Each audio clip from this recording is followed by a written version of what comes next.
Keren sih Pak? Oh, sepertinya enggak. Oh, enggak. Karena muka pawan tuh bisa ngikutin zaman gitu. Mohon Iya, iya, fleksibel ya Pak ya? fleksibel, bisa Oke. ganti-ganti gitu. Enggak. Oke. Iya. Hai Sobat Podcast Sampurasun, kembali lagi di Podcast Multatuli dan saat ini saya bersama Bapak Wawan Sumare, seorang budayawan dari Kabupaten Lebak. Kita bakal ngobrol-ngobrol langsung dengan Pak Wawan dengan tema kali ini adalah berpegang teguh pada ajaran Sunda. Nah, seperti apa obrolan saya dengan Pak Wawan? Simak terus Podcast Multatuli di episode kali ini. Pak Wawan, tadi kan saya sudah di awal sedikit men-spill ya Pak. Iya, iya, iya. Tinggal zaman kuno. Itu bahasa-bahasa anak sekarang yang mungkin ditujukan kepada para orang tua yang masih berpegang teguh pada tradisi seperti ini Pak. Bapak sendiri bagaimana memandang fenomena seperti itu? Oke, sebelumnya saya mengucapkan terima kasih kepada Multatuli ya. Sebutan luar biasa sebetulnya bagi budayawan yang saya tidak harapkan sebetulnya. Sebagai orang Sunda tentu tidak fanatik terhadap perkembangan zaman. Karena di Sunda itu ada istilah ngindung kawatu mi bapak kajaman. Jadi sesungguhnya ajaran-ajaran baik di Sunda itu ya bisa beradaptasi dengan segalanya, sehingga tidak ada istilah ketinggalan zaman segala macam, tinggal bagaimana kita menerapkan pada zamannya. Itu yang saya rasakan seperti itu. Untuk Pak Wawan sendiri, makna dari berpegang teguh pada ajaran Sunda itu seperti apa sih? Jadi gini, sebelumnya saya mohon maaf nih, barangkali khawatir ada yang menganggap saya sudah berpindah kepercayaan jadi Sunda Wiwitan. Tidak ya. Ya, insya Allah saya masih seorang Muslim. Cuman ceritanya beberapa tahun ke belakang, karena saya orang Sunda, saya lahir di Sumedang, tiba-tiba hati saya berbisik, saya harus mencari tentang kesundaan itu seperti apa. Maka saya mencari, yang saya temukan waktu itu adalah ikat kepala, kemudian kujang. Itu saya ikat kepala saya punya, kemudian kujang ada beberapa saya punya. Nah, ikat kepala yang panjang sekali lama ceritanya, bahkan ketika saya pertama kali memakai ikat kepala, ketika hadir di tempat umum, orang seperti melihat orang aneh.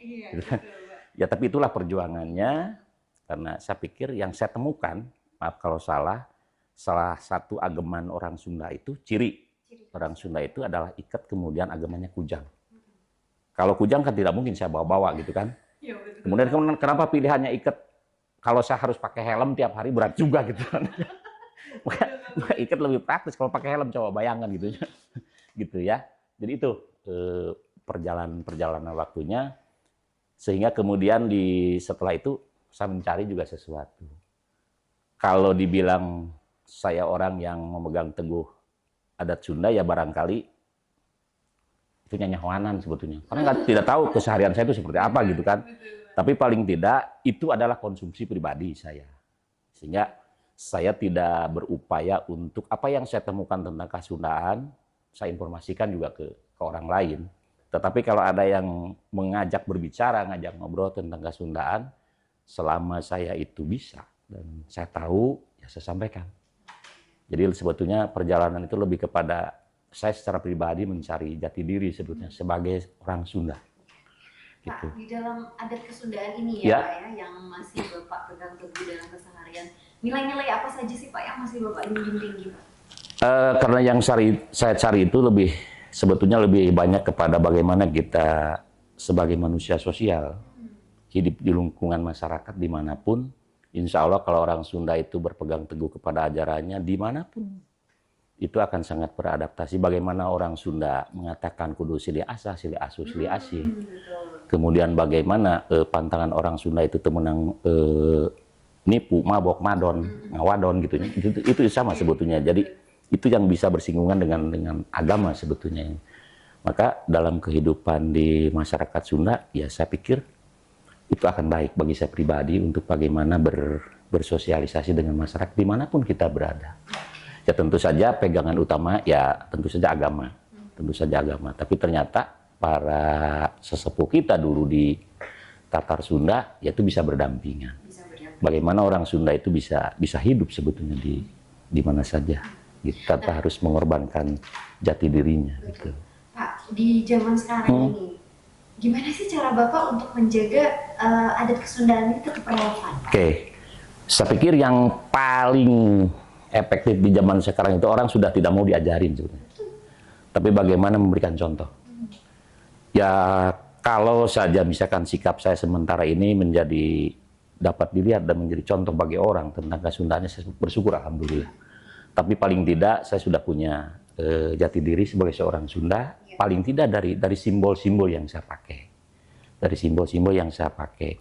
Dan selebihnya saya pikir kesadaran. Bagaimana orang Sunda menyadari asal-muasalnya. Ada yang bilang orang Sunda boleh menyukai K-pop. Oh boleh? Boleh lah, tetapi tidak harus jadi orang Korea. Oh iya betul. Kan gitu ya. Boleh menyukai K-pop, tapi tidak harus jadi orang Korea, tetap harus jadi orang Sunda. Nah disitulah identitas jati diri kita yang harus dipertahankan. Saya pikir. Dengar-dengar pahlawan juga katanya bisa ngedalam Pak. Allah Subhanahu Wa Taala mentakdirkan saya untuk singgah sebentar di dunia itu. Di dunia itu ya saya punya banyak pengalaman dan pemahaman di situ. Ternyata di wayang golek adalah salah satu kesenian buhun dari leluhur kita. Siapa bilang kalau kesenian tradisional kita itu tidak dekat dengan menguatkan kita kepada agama. Karena di wayang golek saya menemukan meyakinkan ketauhidan itu juga ada di wayang golek.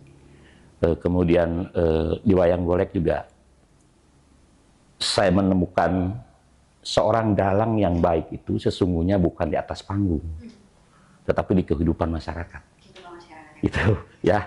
Jadi di wayang golek saya menemukan tentang ketauhidan dan semakin kuat ketauhidan kita bagi saya dengan di wayang golek. Nah selain seni mendalang ini ada lagi nggak Pak kesenian-kesenian Sunda yang saat ini masih aktif untuk Bapak jalani? Iya, apa ya? Saya juga senang menulis tentang apa itu puisi atau apa dalam bahasa Sunda, gitu ya. Dan alhamdulillah ada beberapa yang sudah diaransemen oleh teman, karena saya juga bukan seorang arranger yang bisa mengaransemen, tapi tulisan saya itu bisa menjadi lagu pop Sunda. Saya pikir itu salah satu, ya saya mencintai Sunda karena saya memang lahir di orang Sunda. Jadi itu mungkin bisa jadi salah satu adat kesundaan yang bisa diadaptasi ke zaman sekarang ya Pak? Iya, banyak hal seperti Pak Wan katakan tadi bahwa orang Sunda itu dengan adat istiadatnya, dengan warisan-warisan hal baiknya, itu harus ngindung ke waktu di bapak ke zaman. Sehingga tidak ada istilah tadi itu ketinggalan zaman kuno, karena itu bisa diadaptasi. Diadaptasi oleh zaman sekarang, dan orang Sunda itu tidak alergi terhadap kemajuan teknologi. Bahkan dengan kemajuan teknologi sekarang, sesungguhnya orang bisa lebih banyak menginformasikan tentang adat istiadat leluhur. Tidak saja Sunda saya pikir ya, banyak hal-hal peninggalan nenek moyang dulu kita di Indonesia itu yang bisa disampaikan, dan nilai-nilai itu saya pikir itu masih relevan dengan dunia sekarang. Dari perspektif Bapak sendiri Pak, tantangan terbesarnya dalam melestarikan adat kesundaan ini apa sih Pak? Iya, tantangannya bagi saya pribadi adalah sumber untuk bertanya tentang bagaimana dulu sesepuh kita itu membuat hal baik. Yang harus sekarang di Sunda itu yang saya temukan itu para sesepuh dulu kita itu cekasarnya begini. Jadi henteu ninggalkeun bukti gitu, hanya tapak bekas. Jadi itan nu kudu digali lah, yang harus digali oleh orang Sunda, yang harus digali oleh orang Sunda. Kalau sepintas memang kita kehilangan itu, tapi sesungguhnya orang tua kita berkehendak bahwa kepada generasi berikutnya itu menggali, mencari, gitu loh ya, mencari. Dan orang Sunda itu yang sekali lagi saya mohon maaf, ini yang ditemukan oleh saya gitu ya. Orang Sunda itu lebih seneng tidak menampakkan, tetapi bagaimana dirasakan. Jadi tidak harus hadir di depan orang banyak, tapi bagaimana dirasakan, gitu ya. Jadi kalau ada orang Sunda yang mengaku orang Sunda petang-pang petenteng, asa aing pang ieu, itu saya pikir agak menyimpang, agak menyimpang dari orang Sunda, kira-kira begitu. Tetapi hal demikian jangan dikatakan bahwa orang Sunda tidak punya ketegasan. Ya pada hal-hal tertentu ya orang Sunda bisa. Ketika harga dirinya diusik, disinggung, ya saya pikir sama lah. Sama ya Pak ya. Itu. Nah, podcast semakin menarik ya perbincangan kita tentang adat Kesundaan ini, dan saya juga masih punya beberapa pertanyaan kepada Pak Wawan tentang adat Kesundaan ini. Tadi kan di awal kita juga sudah di-spill ya bahwa Pak Wawan ini adalah seorang budayawan yang bisa juga mendalang, membuat puisi, menciptakan lagu. Nah, Pak, selain jati diri Bapak yang mengenakan pakaian khas Sunda ini ya Pak ya, ada lagi nggak sih Pak adat Kesundaan yang memang bisa ditampilkan dalam kehidupan keseharian juga Pak? Iya, tadi itu saya pencarian itu lebih kepada untuk pribadi sebetulnya. Oh, pribadi ya. Karena saya tidak berupaya untuk, apa yang saya temukan itu tidak berupaya untuk menyampaikan. Biarkan sajalah orang-orang yang lebih ahli yang bisa menyampaikan. Tetapi sekali lagi kalau misalkan ada yang ingin ngajak ngobrol, bertanya, ya tentu saja sebatas kemampuan saya sampaikan. Dan ini pun luar biasa nih, jangankan ke masyarakat umum, ke keluarga pun saya tidak memaksakan itu. Ya. Jadi tidak memaksakan itu, biarkanlah anak-anak saya nanti menemukan sendiri lah. Karena mereka juga mudah-mudahan suatu waktu nanti diberi kesadaran bahwa mereka itu lahir juga di tanah Sunda. Gitu loh, lahir di tanah Sunda. Meskipun saya jauh, saya lahir di Sumedang, kemudian saya harus mengembara ke Banten. Nah itu luar biasa, tapi saya pikir ya Banten masih Sunda lah gitu. Dan selama perjalanan itu memang banyak pengalaman yang luar biasa, yang sampai saya tidak pernah ngerti itu. Dan itu pengalaman itu semakin memperkuat saya untuk terus mencari. Nah, salah satu pengalaman yang luar biasanya itu satu saat ketika saya mencari jati diri Kesundaan, dan waktu itu saya ingin kembali pulang ke Sumedang. Ada orang, saya punya teman, beliau berkecimpung di dunia pondok pesantren, mengatakan ke saya, Pak Wawan jangan pulang. Karena kalau Pak Wawan pulang dari Lebak, itu Kesundaan hilang, dia bilang. Saya bertanya, emang saya siapa? Itu kan emang saya siapa? Saya bukan siapa-siapa gitu. Saya hanya orang yang sedang mencari jati diri tentang Kesundaan, dan itu untuk pribadi saya, bukan untuk. Nah, kemudian ada orang yang kedua juga. Itu dari orang yang akademisi. Saya pernah berkeluh kesah juga, saya kembali ingin pulang. Teman saya mengatakan, Pak Wawan jangan pulang. Ini adalah tanah kelahiran Pak Wawan. Ya saya protes dong. Saya katakan di mana?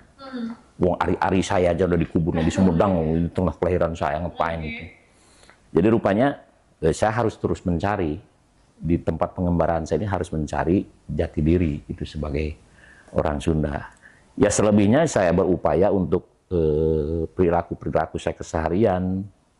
Mudah-mudahan saya bisa mencerminkan orang Sunda. Bagaimana saya senang bercanda juga.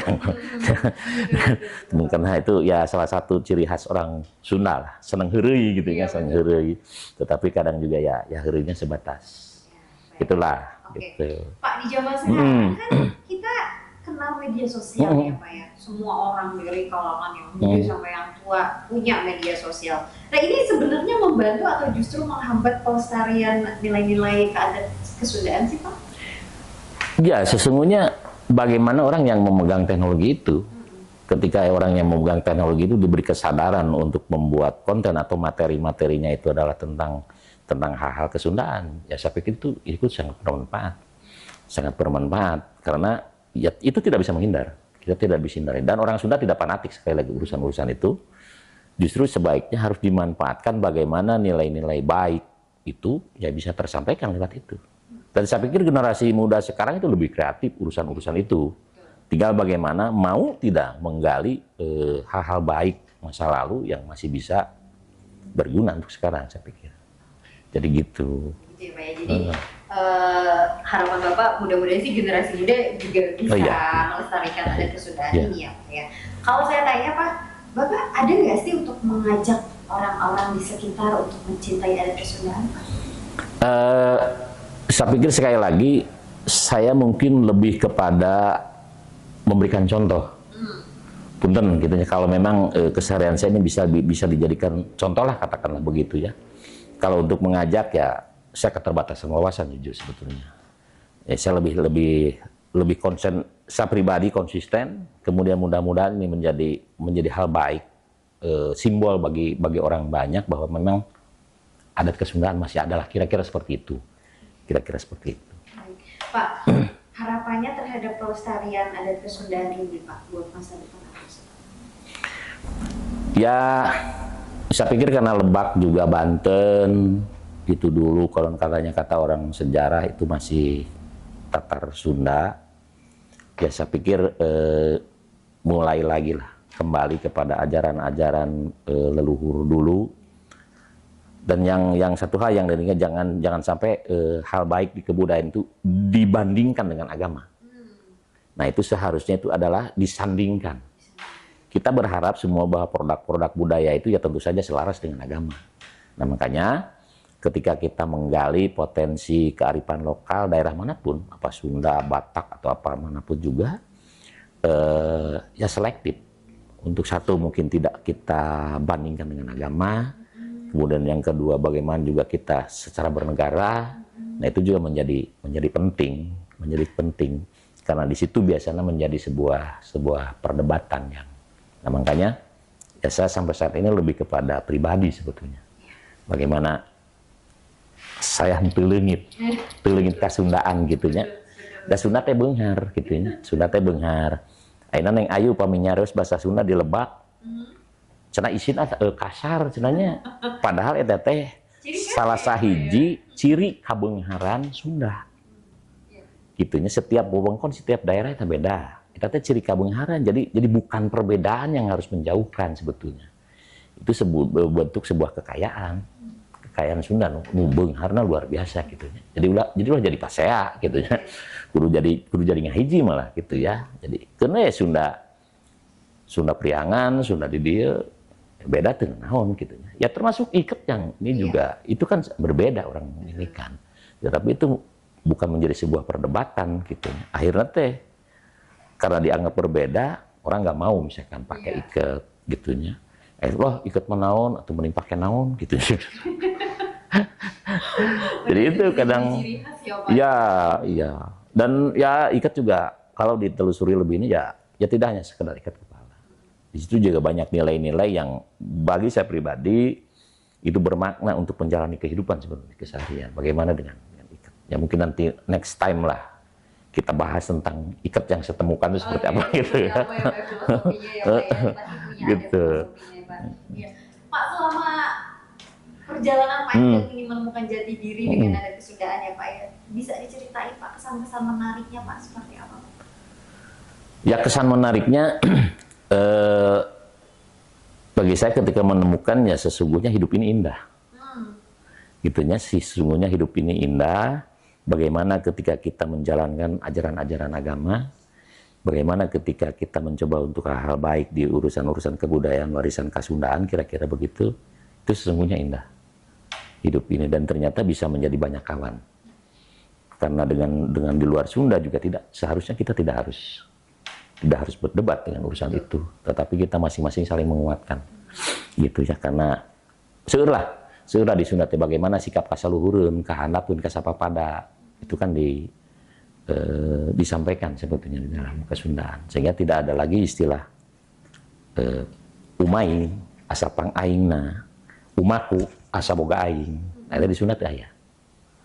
Itunya di Sunda teh aya. Jadi bagaimana kita itu selalu ngaragap diri lah. Ngaragap diri kira-kira itu salah satu yang saya temukan. Sehingga bagi saya pribadi ketika saya diberi kesadaran itu menjadi rem. Teu aya di dunia ieu anu urang bisa aku boga urang. Lamun teu ku saya mah eta neng ayu mau jadi naon itu bisa gitu. Dia boga aing teh ya. Jadi sesungguhnya kita ini hidup di dunia ini ya menurut dalam yang saya temukan di ajaran Kesundaan tuh ya memang kita tuh diumbarakeun ku gunung kagungan gitu ya. Jadi itu biasa kita patangkan petentek itu nulak cangkeng na beung gitu ya. Kira-kira begitu lah. Sehingga bagaimana akhirnya timbul orang Sunda itu bagaimana handap asor. Tadi itu kalau saluhurun ngahargaan, kasahandapkeun ngajenan gitu ya. Jadi indah sebetulnya hidup ini. Seandainya semua itu bisa memahami itu. Ada nggak sih Pak tokoh budayawan yang menginspirasi Bapak untuk adat Kesundaan ini Pak? Sebetulnya kalau tokoh itu ketika saya mampir di dunia pedalangan, sebetulnya bukan mampir saja karena saya juga terlibat di dalamnya. saya bersyukur bertemu dengan dua orang tokoh dalang besar sebetulnya di Jawa Barat. Yang satu Pak Haji Cecep Supriyadi, sudah almarhum, mudah-mudahan diterima iman Islamnya. Kedua, Ketua Pepadi Provinsi Banten, Pak Raden Priyatna. Nah, di situ saya menemukan sosok dari beliau.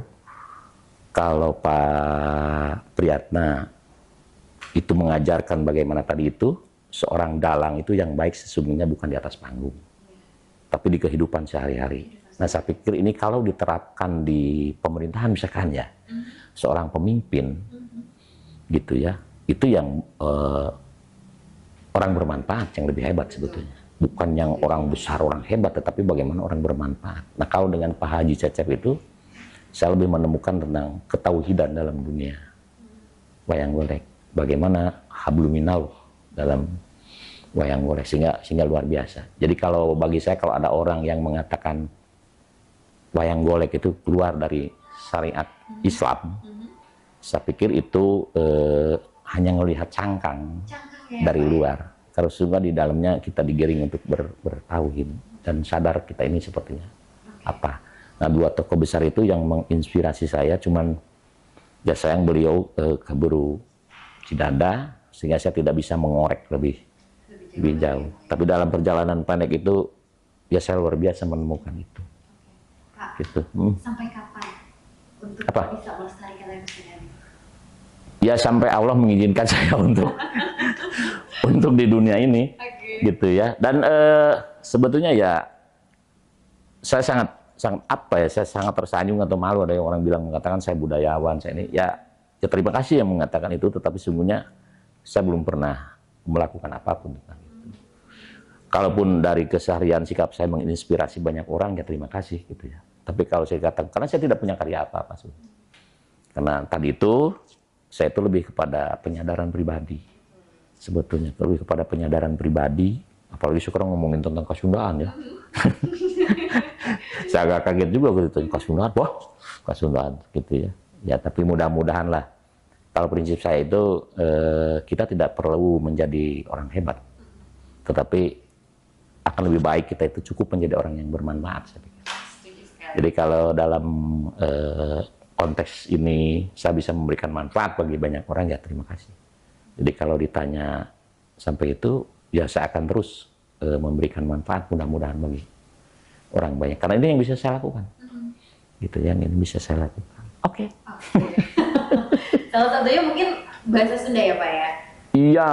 Masih dipakai untuk sehari-hari Pak bahasa Sunda Pak? Iya, masih dipakai, masih dalam konteks pergaulan.